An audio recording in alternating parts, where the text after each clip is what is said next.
Social media पर ये भी रपड़ चल रहा था कि कट्टे की कुर्बानी शायद जायज़ नहीं है। मालिक निसाब हो उस पर कुर्बानी वाजिब है। तो जिस जानवर को दागा गया हो उसकी कुर्बानी जायज़ है। आमतौर पर 7, 8, 9 इंच के इतने कान होते हैं जानवर के, 1/3 से कम कट गया फिर उसकी कुर्बानी जायज़ है।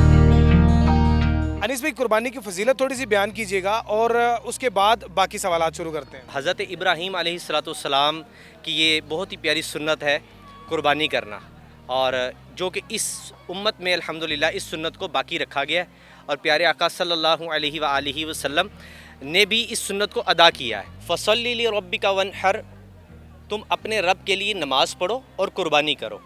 तो अल्लाह पाक ने भी हमें कुरान पाक में कुर्बानी करने का हुक्म इरशाद फरमाया, और प्यारे आका सल्लल्लाहु अलैहि वसल्लम को भी कुर्बानी करने का हुक्म इरशाद फरमाया। तो लिहाजा हम इस सुन्नत पर अमल करने की नीयत से कुर्बानी करते हैं। हमारे साथ मौलाना साद साहब भी मौजूद हैं। साद भी ये बताइएगा कि कुर्बानी कितनी उम्र के फ़र्द पर वाजिब है और किस पर वाजिब? कुर्बानी की कुछ शराइत हैं कि जब वो शराइत पाई जाएँ तो फिर कुर्बानी वाजिब होती है। सबसे पहले जो कुर्बानी की शर्त पाई जाती है कि मुसलमान हो, मुसलमान पर कुर्बानी वाजिब है, जो मुसलमान नहीं उस पर कुर्बानी वाजिब नहीं है। इसी तरह दूसरी शर्त है कि बंदा आकिल हो, यानी वो अक्ल वाला हो। जिस तरह कोई पागल शख्स है तो उस पर कुर्बानी वाजिब नहीं होगी। इसी तरह बालिग शख्स पर कुर्बानी वाजिब है। इसी तरह जो शख्स मालिक निसाब हो उस पर कुर्बानी वाजिब है। अब ये मालिक निसाब क्या होता है कि जिस तरह किसी शख्स पर अगर ज़कात फ़र्ज़ होती है तो उसके लिए एक शरीयत ने हमें एक क्राइटेरिया दिया है कि उस शख्स के पास इतनी मिकदार की रकम हो, इतनी मिकदार उसके पास सोना हो या चांदी हो, और उस पर साल गुजर गया हो। ये ज़कात वाजिब होने का, ज़कात फ़र्ज़ होने का उस पर एक क्राइटेरिया हमें शरीयत ने दिया है। मगर जो कुर्बानी का हमें मालिक निसाब होने का एक शर्त कुर्बानी में दी गई है, वो मालिक निसाब ये है कि अगर किसी शख्स के पास 7.5 तोले सोना या फिर 52.5 तोले चांदी मौजूद है, अगर 7.5 तोले सोना नहीं है, 7.5 तोला से कम है, और इसी तरह 52.5 तोले चांदी नहीं है, 52.5 तोले चांदी से कम है, अगर कोई शख्स ऐसा है कि उसके पास दोनों चीज़ें हैं मगर दोनों मिकदार से कम है, तो फिर क्या देखा जाएगा कि इन दोनों की जो रकम होगी वो क्या 52.5 तोले चांदी की मिकदार को कुर्बानी के अय्याम में पहुँच रही है। अगर उस शख्स के पास इतना माल है, 52.5 तोले चांदी की मालियत के बराबर उसके पास माल है, रकम है, तो फिर उस पर कुर्बानी वाजिब होगी।